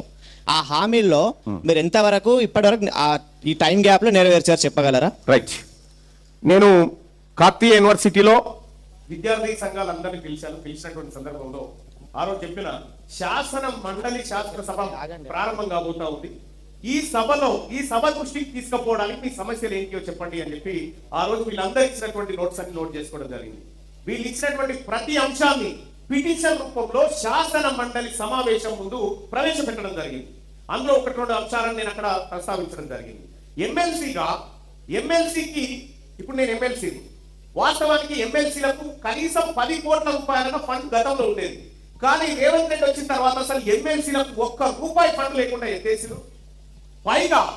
పైగా కాకతీయ యూనివర్సిటీలో కబ్జాలు అవుతా ఉన్నాయి, ఫ్యాకల్టీ లేదు, కాకతీయ యూనివర్సిటీలో విద్యా వ్యవస్థ ప్రమాదాలు పడిపోతున్నాయి అనేటువంటి అంశంలో ఈ అంశాన్ని శాసన మండలి దృష్టికి తీసుకుపోయినా. ఆ వీడియో ఉందా సార్? ప్లే చేయగలరా మీరు అడిగిన దానికి? ప్లే చేయండి. మీరు శాసన మండలిలో అడిగారు అన్నారు కదా, అవును. ఆ వీడియో ప్లే చేయగలరా? ప్లే చేయి. ఓకే. మల్లన్న గారు, అంతలోపు Mallanna garu, yes, right to recall అనేది మీ కళ. ఎస్. అధికారంలో లేని పార్టీగా దాన్ని ఎలా సాధిస్తారని అనుకుంటున్నారు? ఎలా యూత్ మిమ్మల్ని ఆ విషయంలో నమ్మాలి? ఇప్పుడు ఇక్కడ ఉన్నటువంటి వాళ్ళు ఉన్నారు కదా, ఇప్పుడు ఇక్కడ ఉన్నటువంటి వాళ్ళు ఉన్నారు కదా, తీన్మార్ మల్లన్న 2 సంవత్సరాల ఎమ్మెల్సీగా గెలిచిన తర్వాత ఒక మాట చెప్పిండు, ప్రతి సంవత్సరం నేను ప్రజలు అడుగుతా, నా పర్ఫార్మెన్స్ మంచిగా ఉందంటేనే మీరు నెక్స్ట్ ఇయర్ కి ఛాన్స్ చేయండి, లేదంటే రిజైన్ చేస్తా అని చెప్పిన. ఇదే కేయూ ఇష్యూ అని ఉంటుంది చూడు. ఓకే, నీ పేరేంటి పరిచయం? నా పేరు భారతీయ, కాకతీయ యూనివర్సిటీ పొలిటికల్ సైన్స్ స్టూడెంట్ని. ఇంకోటి సార్, మన దగ్గర కాకతీయ యూనివర్సిటీలో చాలా కోర్సులు లేవు. ఓకే. ఆ కోర్సులు ఉస్మానియాలో ఉన్నాయి కానీ కేయూలో లేవు. For example MSc geography, MA anthropology, ఇంకా చాలా కోర్సులు. అవును. ఆ కోర్సులు కేలో ప్రవేశపెట్టాలా, కేఈలో కేలో ప్రవేశపెట్టాలా. దాన్ని మీరు శాసనమండలిలో ముఖ్యమంత్రిని అడుగుతారు, అది మీ వరకు పవర్ ఉంది కాబట్టి దాన్ని ఉపయోగించి మీరు చేస్తారని అనుకుంటున్నాను. రెండవది సెల్ఫ్ ఫైనాన్స్ కోర్సులు ఉన్నాయి చాలా వరకు. ఆ అవును. సెల్ఫ్ ఫైనాన్స్ కోర్సులు రెగ్యులర్ కోర్స్గా మార్చాలా. రెండవది స్పోర్ట్స్, అసలు కేలో స్పోర్ట్స్ అసలు ఏం లేనే లేదు, శూన్యం. ఇది వాస్తవం. ఎందుకంటే ఇదే కాకతీయ యూనివర్సిటీలో నేను బీపీడీ చదువుకున్నా, బ్యాచిలర్ ఆఫ్ ఫిజికల్ ఎడ్యుకేషన్ ఇక్కడే చదువుకున్నా. ఏమీ ఉండదు. స్పోర్ట్స్ అయితే సర్వనాశనం అయిపోయింది. మొన్న ఫిఫా వరల్డ్ కప్ అయింది కదా, ఫిఫా వరల్డ్ కప్ లో భారతదేశం టీం ఉందా? ఎన్నేళ్ళు ఆయనో తెలుసా మన టీం లేక? 30-40 ఏళ్ళు అయ్యాయి మన ఫుట్బాల్ టీము లేక. క్వాలిఫై అయితలేదు. మనం కేవలం మన యూత్నంతా ఏం చేస్తారంటే, కరెక్ట్గా మిమ్మల్ని అందరినీ పాలిటిక్స్ వైపు చూపించకుండా ఏం చేస్తారు తెలుసా? కరెక్ట్గా ఈ యూత్నంతా ఐపీఎల్ ఎన్ని రోజులు నడుస్తుంది? 2 నెలలు నడుస్తుంది ఐపీఎల్. 2 నెలలు ఐపీఎల్ అయిపోగానే మళ్ళీ ఏమవుతుంది? ప్రో కబడ్డీ అని వస్తుంది. ప్రో కబడ్డీ అయిపోయిన తర్వాత గణేష్ పండుగ, మళ్ళీ 1 నెల రోజులు మనం గణపతులను పెట్టుకోవాలి, భజనలు చేయాలి, గణపతుల దగ్గర ఉండాలి. అదే అయిపోగానే దుర్గామాత, అదే అయిపోగానే అయ్యప్ప మాలను. ఈ ఆట అదంతా మనకి ఇదే అయిపోయి రాజకీయాలు ఎందుకు చూస్తాం మనం? ఆ పరిస్థితి లేకుండే కాకతీయ యూనివర్సిటీలో ప్రతి సభ ప్రారంభానికి ముందు నేను ఒక సమూహాన్ని ఖచ్చితంగా కలిసి వాళ్ళ సమస్యలు ఏందో విని సభ ముందుకు తీసుకుపోతా. కాకతీయ యూనివర్సిటీలో ఆ తమ్ముళ్ళు పాపం వాళ్ళందరూ కూడా చాలా సమస్యలు నా దృష్టికి తీసుకొచ్చినారు. నేను సభ ముందు పెడితే అందులో ఏ ఒక్క ప్రశ్నకు ఇప్పటిదాకా ఈ ప్రభుత్వం సమాధానం చెప్పలే. ఏ ఒక్క ప్రశ్నకి ఇప్పటిదాకా సమాధానం చెప్పలే ప్రభుత్వం. మీకు యూట్యూబ్లో నేను శాసన మండలిలో కాకతీయ యూనివర్సిటీ గురించి మాట్లాడినటువంటి వీడియో ఉంటది, జస్ట్ మీరు సెర్చ్ చేసి ఇదిగో.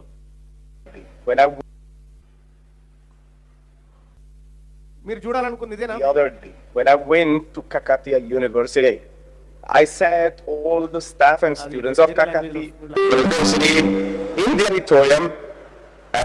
ఓకే, సో బ్రదర్ ప్రూఫ్ కావాలి కాబట్టి కనబడింది కాబట్టి okay bye. Mallanna garu proof కోసం కాదు, అతను అడిగింది ఏంటంటే, నువ్వు మాట్లాడినవా లేదా మల్లన్న అని అంటే, Auditorium. ఆడియో ట్రాక్ అని ఉంటుంది చూడు తెలుగు. మొన్న నేను కాకతీయ యూనివర్సిటీకి పోయినటువంటి సందర్భంలో కాకతీయ యూనివర్సిటీలో ఉన్నటువంటి సిబ్బందిని, విద్యార్థులను అందరినీ కూడా ఆ ఆడిటోరియంలో కూర్చోబెట్టి వారి సమస్యలు ఏంటి అనేది నేను పోయి అడిగితే, సార్ కాకతీయ యూనివర్సిటీలో contract, part time, out sourcing అనేటువంటి రకరకాల టీచింగ్, నాన్ టీచింగ్ స్టాఫ్ ఉన్నారు సార్. వాళ్ళ సమస్యలు మాత్రం ఇప్పటి వరకు ఏ ఒక్కటి కూడా గట్టెక్కిన పరిస్థితి లేదు సార్. అక్కడ అవుట్ సోర్సింగ్ వాళ్ళు, పార్ట్ టైం వాళ్ళు కనీసం కాంట్రాక్ట్ లో కన్నా మమ్మల్ని తీసుకోండి అని చెప్పి. నెక్స్ట్ క్వశ్చన్ అడుగు. మల్లన్న గారు, ఇక్కడున్న యువతకి ఒక స్పెషల్ మీ గురించి కొన్ని పర్సనల్ విషయాలు తెలుసుకోవాల్సిన ఎక్సైట్మెంట్ ఉంది అందరికి. ఉందా యూత్? ఫస్ట్ వాళ్ళకున్న క్వశ్చన్ ఏంటంటే, మాట్లాడుతున్న అడిగిన క్వశ్చన్ ఏంటంటే, మీది లవ్ మ్యారేజా అరేంజ్ మ్యారేజా? నేను నా భార్య ఇద్దరం కాకతీయ యూనివర్సిటీలో చదువుకున్నటువంటి వాళ్ళమే. నేను వాస్తవానికి 10th తర్వాత 5 సంవత్సరాలు చదువు మానేసి ఛాయ్ అమ్ముకొని అదో ఏదో చిన్న కూలినాలు పని చేసుకున్నా. ఆ తర్వాత మళ్ళీ చదువుకోవాలనే కోరిక పుట్టింది. చదువుకోవాలనే కోరికతోటి మళ్ళీ ఇంటర్మీడియట్ నుంచి స్టార్ట్ చేసి చదువుకున్న తర్వాత సికింద్రాబాద్లో మన విద్యానగర్లో ఎస్విఎస్ కాలేజ్ ఉంటుంది, Swami Vivekananda educational institute.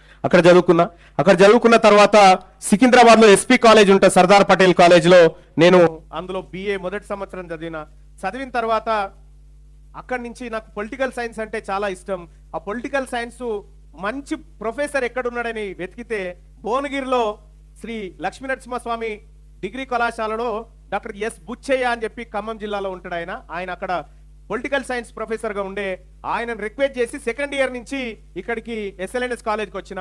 SLNS కాలేజీలో నేను 2nd ఇయర్కి వచ్చిన, మా ఆవిడ నాకు అక్కడ పరిచయం. అక్కడ ఆమె వాస్తవానికి మీరు వచ్చినట్టుగా చిన్నగా సైకిల్ మీద నడిచి వచ్చే అట్లా ఉంటుండే పరిస్థితి. అప్పుడు ఆవిడ వాస్తవానికి ఆవిడ పేదరికం చూసి ఖచ్చితంగా నేను ఇటువంటి కుటుంబం నుంచి చేసుకోవాలనేటువంటి ఉద్దేశంతో నేను అది చాలా రోజులు నడిచిందిలే, ఒక 9-10 సంవత్సరాల పాటు నడిచింది. కానీ మీ ఇద్దరం ఒకరికొకరు ఆమె ఇక్కడ చదువుకోవడానికి మా డిగ్రీ అయిపోయింది. మొత్తం SLNS కాలేజ్ నుంచి, మా కాలేజ్ హిస్టరీలోనే రాష్ట్రపతి నుంచి NSS republic day parade award అందుకుంది ఒక నా మిస్సెస్. నెక్స్ట్ ప్రియారిటీ అవార్డు అందుకుంది నేను. అక్కడి నుంచి మేము పీజీ ఎంట్రన్స్ దగ్గర మా బుచ్చే సార్ ఏం చెప్తా ఉండంటే, మీరు ఎప్పుడన్నా ఉస్మానియా యూనివర్సిటీ సాంబార్ తాగి చూసిరా, మీకు ఎప్పుడన్నా తెలుసా, టేస్ట్ తెలుసా అంటుండే మా బుచ్చే సార్. అంత టేస్ట్ ఏముంటుంది, వాస్తవానికి అంత ఆయన మమ్మల్ని ఆడ మంచి భోజనం దొరుకుతుందా అని ప్రేరేపిస్తా ఉండు. యూనివర్సిటీలో పడితే మీ బతుకులు మారితే మంచి భోజనం దొరుకుతుంది, ఆ సాంబార్ టేస్ట్ తెలుసా మీకు అని అంటుండే. ఏమో ఇదేందో చూడాల్సిందే అనుకున్నాం. ఇక చూడాల్సిందే అనుకొని పీజీ కోసం ప్రిపేర్ అయినాం. పీజీ కోసం ప్రిపేర్ అయితే మేము నలుగురం ఫ్రెండ్స్ని, నలుగురం ఒకరు మా మిస్సెస్, ఆ తర్వాత నా ఫ్రెండ్ గాజుల్ రమేష్ అని ఉంటాడు, వాడు ఇప్పుడు గవర్నమెంట్ జూనియర్ కాలేజ్లో political science lecturer, government job. ఆ తర్వాత ఇంకోడు మా బ్రదర్ ఉంటాడు రఘురామ్లని, వాడు ఇప్పుడు సర్కిల్ ఇన్స్పెక్టర్. నేను జర్నలిజంలోకి వెళ్ళిపోయి ఎమ్మెల్సీనైనా, మా మిస్సెస్ ఇప్పుడు గవర్నమెంట్ టీచర్ అయింది. ఒక క్యూరియాసిటీ క్వశ్చన్ ఉంది సార్, ఇంకోటి కంప్లీట్ చేస్తా. అయితే మేము యూనివర్సిటీకి పోవాలనేటువంటి ఉద్దేశంతో బాగా కష్టపడి చదివితే పొలిటికల్ సైన్స్ ఉస్మానియా యూనివర్సిటీలో నాది 90 ర్యాంకు ఎంట్రన్స్లో, నేను యూనివర్సిటీలో జాయిన్ అయినా. మా మిస్సెస్ ఎకనామిక్స్లో జాయిన్ అయింది. మా తమ్ముడు కత్తి యూనివర్సిటీలో 3rd ర్యాంకు ఎకనామిక్స్లో, వాడు ఇక్కడ జాయిన్ అయ్యిండు. మా రమేష్ గారు వాడు పొలిటికల్ సైన్స్లో జాయిన్ అయినా. అంటే జస్ట్ సాంబార్ ఆశ కోసం పోయినాం అబ్బా. పోయి అట్లా మా మిస్సెస్ నేను ఇద్దరం 9 సంవత్సరాల తర్వాత ఆమెకి ఉద్యోగం వచ్చిన తర్వాత అప్పుడు మేము పెళ్లి చేసుకోవడం జరిగింది. నాకు 2 కూతుర్లు, నాది లవ్ మ్యారేజ్. మా ఆవిడ SC సామాజిక వర్గం, నేను BC సామాజిక వర్గం. Thank you Mallanna garu. ఒక క్యూరియాసిటీ క్వశ్చన్, అంటే దీనికి యూత్ కి సంబంధం ఉంది కాబట్టి, ఫస్ట్ మీరు ప్రపోజ్ చేశారా, మేడం ప్రపోజ్ చేశారా? అయితే అది ఏం జరిగింది తెలుసా, ఒకరోజు 31 డిసెంబర్ అయిపోయిన తర్వాత జనవరి 1 రోజు ఏదైనా గుడికి పోదామని పోతాంగా, ఆ రోజు యాదగిరి గుట్ట దర్శనానికి పోదామని పోయినాం. పోతున్నటువంటి క్రమంలో ఆ ప్రసాదాలు, ఆ చేతి దండలు అవన్నీ ఉంటాయిగా, ఈమె నన్ను జర టేక్ కేర్ చేసుకుంటూ ఇగో ఈ కవర్ తీసుకపోయి ఇంటికి అని అందులో గ్రీటింగ్ కార్డ్ పెట్టింది. ఆ గ్రీటింగ్ కార్డులో కూడా వాస్తవానికి ఆమె ఏమి రాయలేదు, అందులో ఉన్నట్టుగా అట్లా ఒక 2 లవ్ సింబల్స్ ఉన్నాయి. 2 లవ్ సింబల్స్ ఉన్నాయి. ఆ చాలా రోజులు ఆ గ్రీటింగ్ కార్డు ఉండే, బహుశా ఉందో పోయిందో తెలియదు. అయితే ఈ లవ్ చేస్తున్నా ఏంది అని అనుకున్నా. ఆ తర్వాత ఇంకా తెలియకుండా మా చూపుల్లో కానీ మా వ్యవహారంలో కానీ కంప్లీట్గా మార్పు వచ్చేసింది. అట్లా జరిగిపోయింది అన్నట్టు. అంటే అది ఎవరు చెప్పిరని కాదు, నేను అపోహపడ్డానా ఆమె చెప్పిందా అనేది కూడా కన్ఫ్యూజన్ ఉంది. దానికి ఎందుకు ఈ ప్రశ్న అడిగామంటే సార్, ఇక్కడ యూత్ అందరూ కూడా మీరు మీ కెరియర్ లో పీజీ తర్వాత 9 సంవత్సరాల రిలేషన్షిప్ లో ఉన్నా గానీ వెళ్లకుండా ఎక్కడో సెటిల్ అయితేనే, ఉపాధి ఉంటేనే ముందుకెళ్ళొచ్చు అని మల్లన్న గారు కష్టపడుతూ న్యూస్ ఛానల్లో జాబ్ చేస్తూ వాళ్ళ మేడం గారికి ఉద్యోగం వచ్చిన తర్వాతనే పెళ్లికి వెళ్ళారు. కానీ ఇక్కడ మా యూత్ చాలా మంది ఈ లవ్ అనో డిస్ట్రాక్షన్స్ అనో వేరే విధంగా మధ్యలోనే జీవిత నాగం చేసుకొని ఆత్మహత్యల వరకు వెళ్తున్నారు. మీరు అలా ఎలా మేనేజ్ చేసుకోగలిగారు? మరి మా యూత్ మీరు జాబ్ లో సెటిల్ ఆల్రెడీ ఎడ్యుకేషన్ లో 5 సంవత్సరాలు కోల్పోయి దెబ్బతినున్నా. రెండోది ఏంటంటే ఇంటికి పోతే ఇంకేం లేదు, మళ్ళా తన్నుడు ఒకటే. కాబట్టి లైఫ్ లో సెట్ కావాల్సిందే. ఇవాళ మీరు V6 వార్తలు తీన్మార్ వార్తలు అని వస్తాయి V6 లో, తెలుసా? ఆ వార్తల్ని నేనే డిజైన్ చేసిన. అప్పుడు స్టార్టింగ్ లో V6 ఛానల్ పెట్టినప్పుడు అందులో మల్లన్న గెటప్ వస్తుంటే చూసినావా, అదే ఈ మల్లన్న ఇప్పుడు. అయితే అది నేనే, ఆ వార్తలు డిజైన్ చేసింది నేనే. కంప్లీట్ గా వార్తల విధానాన్ని మార్చేసిన జర్నలిజంలో. నేను చాలా ఇన్వెస్టిగేటివ్ జర్నలిజం చేస్తూ ఉంటే, సో అట్లా నాకు జర్నలిజం పైన పట్టు వచ్చింది. నేను జర్నలిజంలో చేరినప్పుడు నా జీతం 6,000 రూపాయలు ఉండే, 2.5 లక్షల రూపాయల జీతంతో నేను మానేసినది అప్పుడు. ఓకే, సో యూత్ మీ నుంచి ఇంకేమైనా ప్రశ్నలు ఎవరైనా అడగాలనుకుంటున్నారు? సార్, ఇప్పుడు తెలంగాణలో యువత రాజకీయాల్లోకి వెళ్ళడానికి గల ఎటువంటి కారణం సార్ వెళ్ళకుండా ఉండడానికి? అది డబ్బా, లేక కులమా, లేకపోతే కుటుంబ రాజకీయాలా, లేదా యువతలోనే ధైర్యంలోనే ఏమైనా తక్కువ ఉందా? రైట్. ఒకటి, ఫస్ట్ ఆఫ్ ఆల్ రాజకీయం అనగానే మనకి రాజకీయం అంటే రాక్షసులు రా బాబు, అదొక రొంపి, అదొక బురద, అని మనకు చెప్తారు. రాజకీయం అంటే పవర్, రాజకీయం అంటే రైట్, రాజకీయం అంటే ఒక బాధ్యత అనే ముచ్చటను మనకు రాజకీయ నాయకులు ఎప్పుడు చెప్పలే. అందుకే యువతను ఎప్పుడు అక్కడ వైపు తీసుకుపోలే. మనం ఫస్ట్ టైం తీన్మార్ మల్లన్న మిమ్మల్ని అటువైపు తీసుకుపోవడానికి వచ్చినటువంటిది. సో కాబట్టి రాజకీయం అనేది, రాజకీయం చేయకపోతే నువ్వు ఏమీ సాధించలేవు ఈ దేశంలో. ఏమంటే ఏం సాధించలేవు. నీకు మొన్న న్యూయార్క్ లో ఎన్నికలు జరిగిన ఎరికేనా? ఒక అబ్బాయి జమ్దాని అని చెప్పి ఒక అబ్బాయి ఫ్లకార్డ్ పట్టుకొని ఇట్లనే తిరిగిండు న్యూయార్క్ స్ట్రీట్ల పండి తిరిగి, నాకు ఓటేసి చూడండి మీకు మార్పు తెస్తా అన్నాడు. ఆయన మొత్తం స్ట్రీట్లంతా తిరుగుతా ఉంటే ఎవడు పట్టించుకోలే, ఆయన పిచ్చోడు అనుకోరు. తీరా ఎలక్షన్ బ్యాలెట్ పేపర్లు తీస్తే ట్రంప్ ఓడిపోయిన ఆయన గెలిచిన అబ్బాయి. ఎందుకు? అక్కడ ఉన్నటువంటి ప్రజలు చూసిది కానీ లైట్ తీసుకురు. ఆ తర్వాత ఇప్పుడు న్యూయార్క్ సిటీలో, నేను మొన్న న్యూయార్క్ సిటీ పోయినా, న్యూయార్క్ సిటీలో చాలా అద్భుతమైన మార్పు వచ్చింది. కాబట్టి తెలంగాణ రాష్ట్రంలో మార్పు రావాలంటే కూడా యూత్ పాలిటిక్స్ లోకి రావాలి, యూత్ పాలిటిక్స్ చేయాలి. జంతర్ మంతర్ కాడ ఏమన్నాడు సుప్రీంకోర్టు ప్రధాన న్యాయమూర్తి? ఏమన్నాడు? మనని జల్ల పురుగులు అన్నాడు, మనని జల్ల పురుగులు, కాక్రోచెస్ అన్నాడు. నువ్వు కాక్రోచెస్ అంటావా అని చెప్పి కాక్రోచ్ జనతా పార్టీ అని పెట్టి నరేంద్ర మోడీ 4 రోజుల పాటు నెత్తి పట్టుకొని కూర్చున్నాడు ఆడ. కాక్రోచెస్ ఎవరు? మనమంతా ఎస్ ఐఎమ్ కాక్రోచ్ అని చెప్పి తెలంగాణ రాష్ట్రం నుంచి కాక్రోచ్ జనతా పార్టీకి జెన్జీకి మద్దతు ఇచ్చిన ఏకైక పార్టీ తెలంగాణ రాజ్యాధికార పార్టీ. ఎందుకంటే యూత్ పాలిటిక్స్ వైపు తీసుకుపోవాలనుకున్నాం కాబట్టి. సో కాబట్టి మీకు ఏ అడ్డంకులు ఇక ఉండవు. ఫ్యూచర్ లో మీరు స్వేచ్ఛగా రాజకీయాలు చేయొచ్చు. మహిళలకు 33% రిజర్వేషన్ వచ్చింది. ఇప్పుడు ఖచ్చితంగా మహిళలు నిలబడాలి. ఆ మహిళలు మీరై ఉండాలి, మీ యూత్ అయి ఉండాలనేది నా కోరిక. ఓకే మల్లన్న గారు, ఒకవేళ మీరు అధికారంలోకి రాకపోయినా ఈ బీసీ ఉద్యమాన్ని అలానే కొనసాగిస్తారా? నేను అధికారంలోకి రాకపోవడం అనేది కుదరదు, అది అయితే తీరుతుంది అంతే.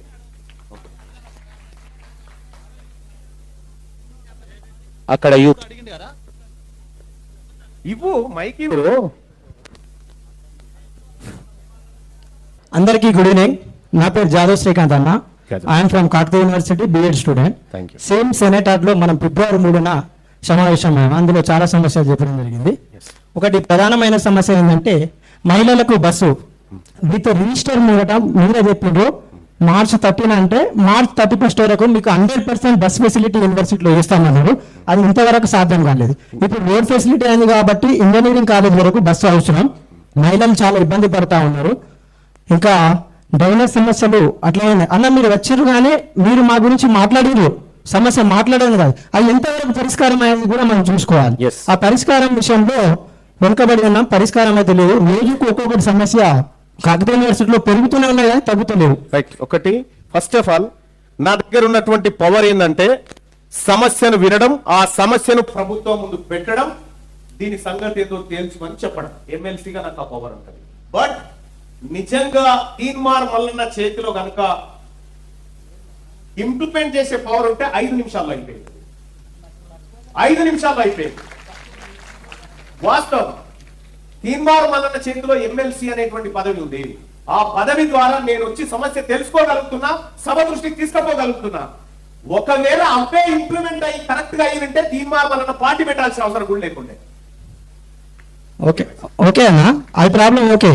కాకపోతే ఎలాగైతే నారాయణ శ్రీ చైతన్యలో వెళ్ళి ప్రశ్నించారో అలాగే కాకతీయ యూనివర్సిటీలో మళ్ళీ ఒకసారి బీసీ గారిని రిజిస్టర్ గారిని అలాగే ప్రశ్నించాలి. మీరు ఎందుకు ఈ ప్రాబ్లం సాల్వ్ చేయలేకపోతున్నటువంటి ప్రశ్నించాలని యూనివర్సిటీ విశ్వవిద్యాలయం విద్యార్థుల తరపున మీకు కోరుతున్నాం. Thank you.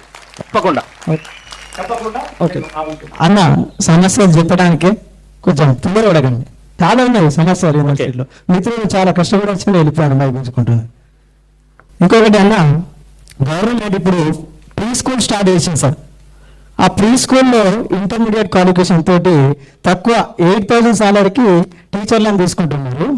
కానీ తెలంగాణ ప్రభుత్వం 2018లో DPSC diploma in pre school education course start చేసింది. 6 years అయితే ఆ కోర్స్ స్టార్ట్ చేసి వాళ్ళు ఆల్రెడీ ట్రైనింగ్ తీసుకున్న 2 years course NCT guide lines ప్రకారం. కానీ ఆ కోర్స్ చేసిన వాళ్ళని ఇప్పటికీ ప్రభుత్వం తొక్కుతుందన్న. ఒకసారి సెక్రటరీలో మేము అక్కడ అధికారులను కలగడానికి పోతే మీరు కూడా కలిసారు. అక్కడ నేను కలిసిన సరే మాట్లాడితే ఈ సమస్య మీద అన్నారు. కొంచెం ఆ ప్రీ స్కూల్ విధానం గురించి కూడా మాట్లాడాలని కోరుకుంటున్నాను. ఈ అవకాశం ఇచ్చినందుకు ధన్యవాదాలు. యూనివర్సిటీ సమస్యలను సాధించాలి అంటే మీతో సాధ్యమవుతుంది, ఎంతో కొంత చేస్తారు, కొంచెం మహిళల పట్ల అయినా ఆ ప్రేమ ఆప్యాయత చూపించి ఆ బస్సు ఫెసిలిటీ కానీ, మహిళలకు మెస్ ప్రాబ్లం, తిండి ఘోరంగా ఉంది, అది ఒకటి. ఇంకొకటి, ఇప్పుడు నోటిఫికేషన్ సమయమైన ఎవరికి ఎప్పుడు ఇంట్రెస్ట్ వస్తే అప్పుడు చదువుతారు కాబట్టి లైబ్రరీని కూడా 24/7 24 గంటలు library and study hall open చేసే విధంగా రిజిస్ట్రార్ గారికి మరి బీసీ గారి దృష్టికి తీసుకెళ్లాలని విశ్వవిద్యాలయం ఇంకొకటి కోరుకున్నాను. ఒక నిమిషం, ఇప్పుడే ఫోన్ మాట్లాడారు. యూనివర్సిటీ రిజిస్ట్రార్ గారు నాకు ఆ రోజు చెప్పిన లైబ్రరీ కంటిన్యూ చేస్తారు చెప్పి. అవును సార్, చేయలేదు సార్ ఇంకా అది. ఇంకా ఫోన్ నెంబర్ చెప్పండి. Phone number, registrar number, register Nagaraj registrar number, registrar number.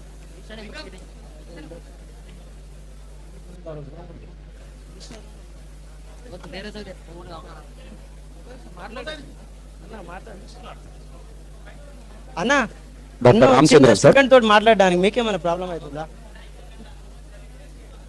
Okay అంటే ఒక్కరికి ఒక ఛాన్స్ ఇస్తే ఓకే ఓకే మొత్తం నువ్వే వాళ్ళందరి తరఫున అడిగితే వాళ్ళందరూ ఓకే, థ్యాంక్ యూ అన్న. హలో రిజిస్ట్రార్ గారు, నేను తీర్మార్ మల్లన్న ఎమ్మెల్సీని మాట్లాడుతున్నాను. నమస్కారం. ఈ కాకతీయ యూనివర్సిటీలో లైబ్రరీ 24 hours ఎందుకు ఉంటలేదండి?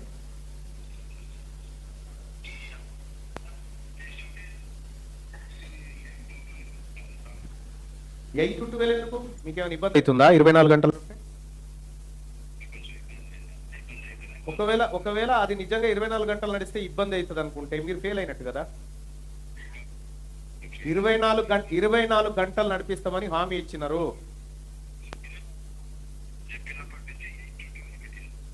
8 to night 12 వరకు పెట్టినావా? ఒక్క నిమిషం లైన్ లో ఉండండి. 8 to 12 ఉందా? 8 to 8 ఉందంట. 8 to 12 పెట్టండి. 8 ఇప్పుడు 8 to నేనేమంటున్నా, మీరు 8 to 12 నడిపించండి.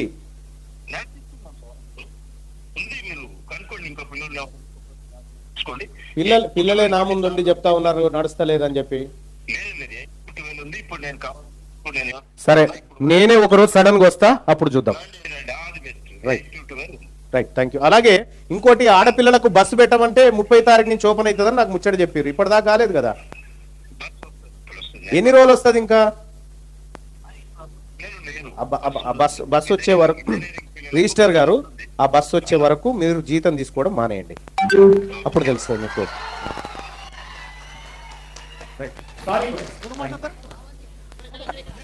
అన్నా ఈరోజు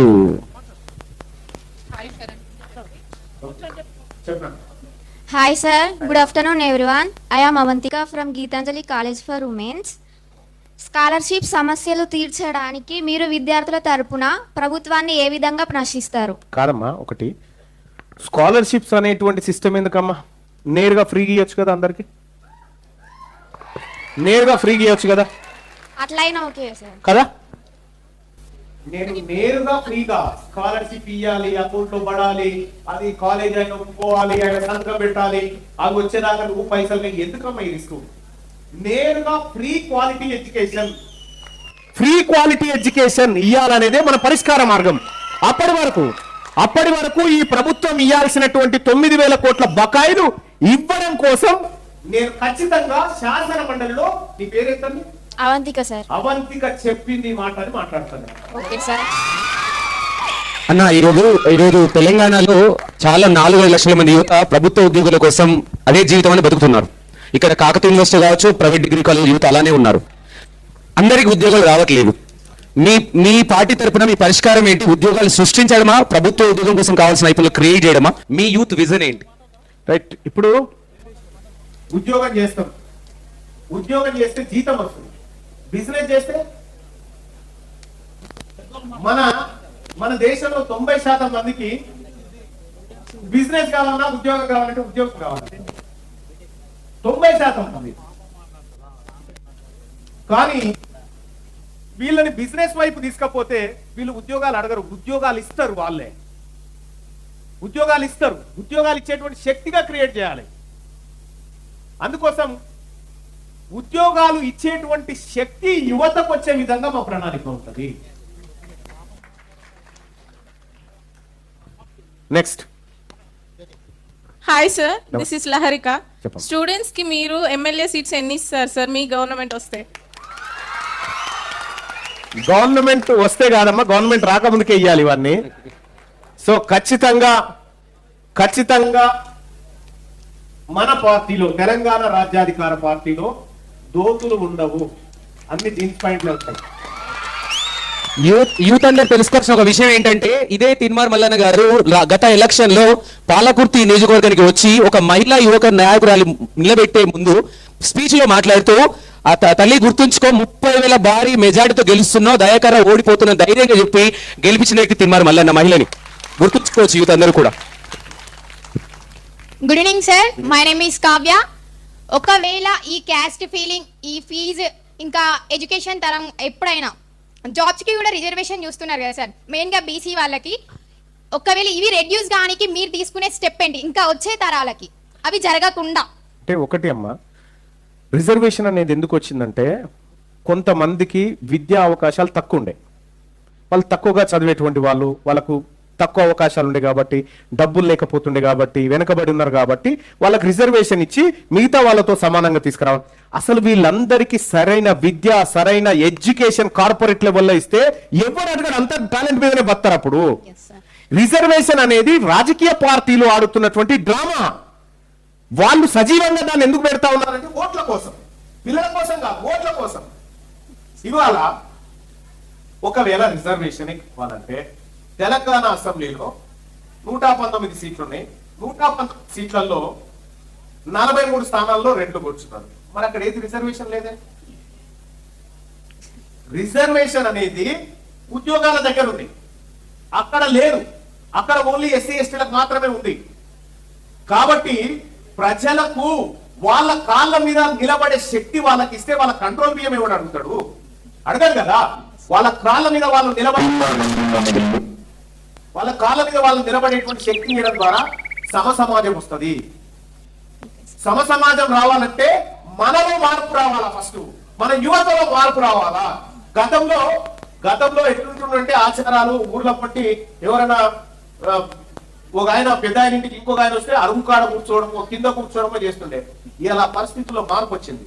ఇది క్రమక్రమంగా మారుతుంది. మన యువతలో వచ్చిన మార్పు ద్వారా ఇది సాధ్యమవుతుంది. Yes. And one more question sir, scholarships ఒకవేళ మాకు ఇంకా కూడా పడట్లేదు, అవి పడడానికి మీరు తీసుకునే స్టెప్ ఏంటి సార్? ఎస్ అమ్మా, నేను తప్పకుండా స్కాలర్షిప్స్ పైన ఒక పోరాటం చేయాలనుకుంటున్నా. అంటే ప్రభుత్వం మీద ఒత్తిడి తెచ్చే విధంగా పోరాటం చేయాలనుకుంటున్నా. స్కాలర్షిప్స్ ఖచ్చితంగా రిలీజ్ చేపిస్తా, అవి మీ అకౌంట్ లోకి వచ్చేటట్టు చేస్తా. Thank you sir. అన్న మల్లన్న అంటే అందరిలో ఒకడు కాబట్టి, మల్లన్న గారు ఇక్కడున్న యువత ఇమ్మీడియట్లీ మీ పార్టీలో చేరాలి అంటే 1-2 క్వాలిటీస్ ఏమి ఉండాలి యూత్ కి? రైట్. ఫస్ట్, నా పార్టీలో పిరికి వాళ్ళని అస్సలే చేర్చుకోండి. కేవలం ధైర్యం ఉన్న వాళ్ళని మాత్రమే చేర్చుకుంటాను. ధైర్యవంతులు మాత్రమే నా పార్టీలో ఉండాలి. పిరికి వాళ్ళకు నేను స్పేస్ ఇవ్వను. పిరికి వాళ్ళ కోసం నేను మాట్లాడను. ధైర్యం ఉండాలి. ఇవాళ మా ఇంట్లో ఒక చిన్న వార్డు మెంబర్ కూడా లేరు. ఎవరు చిన్న వార్డు మెంబర్ కూడా మా తాతల నుంచి లేదు. కానీ ఏకంగా మా ఇంట్లో నుంచి నేను వరంగల్, నల్గొండ, ఖమ్మం అంటే 34 అసెంబ్లీ నియోజకవర్గాలతో సమానమైనటువంటి ఎమ్మెల్సీ. నేను ధైర్యంతో అయిన తప్ప పిరికితో కాలేదు. మనుషులు చాలా మంది భయపడతారు. వాళ్ళు ఏమంటారు, వీళ్ళు ఏమంటారు. భయపడడం వల్ల ఎక్కువ రోజులు బతారా? ఎవరన్నా భయపడడం వల్ల ఎక్కువ రోజులు బతారా? బతకరు కదా. ధైర్యంతో ఎక్కువ రోజులు బతకగలుగుతారు. ఆ ధైర్యం ఉన్న వాళ్ళకి మాత్రమే తెలంగాణ రాజ్యాధికార పార్టీలో చోటు ఉంటది. రేపు ఇలా మీరు ఒక విషయం చూడండి. ఈడ ఒక అక్కని చూసినావా? అక్క లేవు ఒక్కసారి. ఈమె చూసిరా ఈ అక్కని? అక్క చాలా పెద్ద నక్సలేట్. అక్క 30 ఏళ్ల పాటు అడవిలో తిరిగి వచ్చి గన్నులు పట్టుకొని తిరిగి ఎన్కౌంటర్లలో పాల్గొన్నటువంటిది అక్క. ఆమె ఇవాళ తెలంగాణ రాజ్యాధికార పార్టీలో మహిళా విభాగానికి అధ్యక్షురాలు. పటేల్ వనజక్క. మీరు పటేల్ వనజక్క ఆమె ఇవాళ మా పార్టీలో ఎంత ధైర్యవంత, అడవిలో ఒక్కతే గన్ను పట్టుకొని అర్ధరాత్రి తిరిగినా కూడా భయపడది. అవి అటువంటి బిడ్డలకి ఇక్కడ చోటు ఉంటుంది అన్నట్టు. రైట్. అన్న నా చివరి సీతక్క ఉంది కదా, సీతక్క కంటే సీనియర్ నక్సలైట్. సో చివరిగా మా యూత్ అందరు కొన్ని ర్యాపిడ్ ఫైర్ క్వశ్చన్లు అడగాలనుకుంటున్నారు. ఓకే. సో అడుగుదామా? కొన్ని మీరు అడగచ్చు, కొన్ని నేను అడుగుతాను. దానికంటే ముందు చివరిగా అన్న, చాలా ఉమ్మడి రాష్ట్రంలో చాలా మంది పాదయాత్ర చేసి ముఖ్యమంత్రులు అయ్యారు. వైఎస్ రాజశేఖర రెడ్డి కావచ్చు, రేవంత్ రెడ్డి కావచ్చు, ఆంధ్రప్రదేశ్ జగన్మోహన్ రెడ్డి కావచ్చు, అండ్ చంద్రబాబు నాయుడు కావచ్చు. ఇక్కడ చాలా సమస్యలు ఉన్నాయని మీరు చెప్తున్నారు. ఉన్నవి కూడా యూత్ కి కానీ, ప్రజలకి కానీ, ప్రతి ఒక్కరికి కానీ. సో ఈ మరో 2-3 సంవత్సరాలు మీ పార్టీ అధికారులకు రావాలి అంటే మీరు పాదయాత్ర చేసే అవకాశం ఏమైనా ఉందా ప్రజల తరపున, యూత్ తరపున? సెప్టెంబర్ 17th రోజు నుంచి తెలంగాణ రాష్ట్ర వ్యాప్తంగా పాదయాత్ర చేయబోతాం. So fine. సో చివరిగా ర్యాపిడ్ ఫైర్ అన్నగారు, డబ్బా అధికారమా? అధికారం. వైరల్ అవ్వడమా, నిజం చెప్పడమా? నిజం చెప్పాలి. యువత కావాలా, అనుభవజ్ఞులైన యువత కావాలా? అనుభవాజ్ఞలతో కూడినటువంటి యువత కావాలి. ప్రశ్నించడమా, అధికారమా? ప్రశ్నించు. ఇంతకు ముందు అధికారం అన్నారు, అది డబ్బుతో కూడుకున్నప్పుడు. ఓకే. సో మీ జీవితంలో మిమ్మల్ని బాగా అత్యంత ప్రభావితం చేసిన వ్యక్తి ఎవరు? నన్ను అత్యంత ప్రభావితం చేసినటువంటి వ్యక్తి నా జీవితంలో చాలా మంది ఉన్నారు. దాంట్లో రాజకీయంగా ప్రభావితం చేసినటువంటి వ్యక్తి కాన్షీరామ్. సో మీ జీవితంలో మీరు తీసుకున్న అత్యంత కఠినమైన నిర్ణయం ఏమిటి? అసలు నేను ఇప్పటిదాకా ఏ కఠిన నిర్ణయం తీసుకోలే, అన్ని ఈజీ నిర్ణయాలే తీసుకున్నా. ఎప్పుడైనా మీ మీద దాడులు జరిగినప్పుడు, కోర్టులో కేసులు అయినప్పుడు, నాకు తెలిసి 68 కేసులు ఉన్నాయని విన్నాం మేము. 80 కేసులు ఉన్నాయి ఇప్పటి వరకు. ఏ రోజు కానీ భయపడలేదా? నీ వైపు నిజం ఉన్నప్పుడు భయపడాల్సిన అవసరం లేదు. మీరు ఎక్కువ గౌరవించే రాజకీయ నాయకుడు ఎవరు? ఎందుకు మన్మోహన్ సింగ్ గారు? అందరికంటే ఎక్కువ చదువుకుంది ఆయనే కాబట్టి. మీరు రోజును ప్రారంభించేది ప్రతిరోజు వార్తలతోనా, ప్రశ్నలతోనా, మీ ఫ్యామిలీతోనా? ఫ్యామిలీతోటే. ఓకే. సో ప్రశ్నించే కార్యకర్తలు కావాలా, మీ చుట్టూ తిరిగే కార్యకర్తలు కావాలా? నన్ను కూడా ప్రశ్నించగల కార్యకర్తలు కావాలి.